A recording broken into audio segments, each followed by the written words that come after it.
আজি মই বহাগৰ দ্বিতীয় দিনা মোৰ মা দেউতাৰ ঘৰলৈ আহিছোঁ। যিহেতু আজি বিশেষ এটা দিন হয়।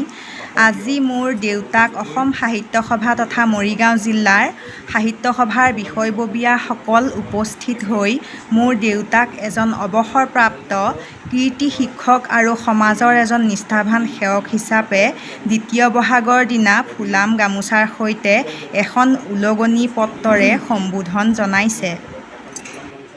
সেয়েহে মই ভাবিলোঁ দেউতাৰ এই বিশেষ দিনটো স্মৃতি হিচাপে সাঁচি ৰখাৰ উদ্দেশ্যে ভিডিঅ' এটা প্ৰস্তুত কৰি আপোনালোকৰ মাজত আগবঢ়ালোঁ।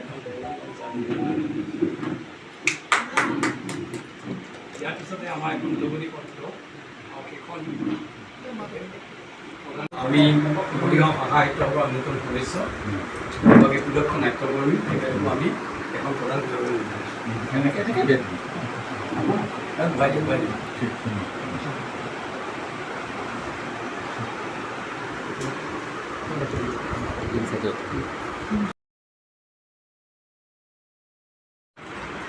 বিহুৰ তৃতীয় দিনা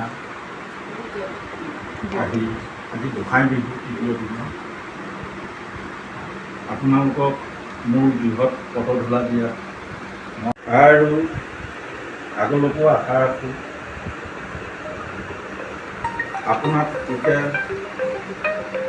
অসমীয়া বিশ্বৰ সন্মুখত চিনাকি কৰি দিয়ে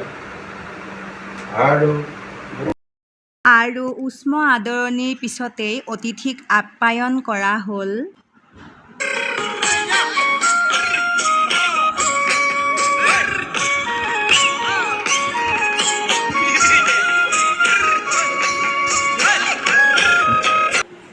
অতিথিক আপ্যায়ন কৰাৰ পিছতে তেওঁলোকে আমাৰ মাজৰ পৰা বিদায় ল'লে।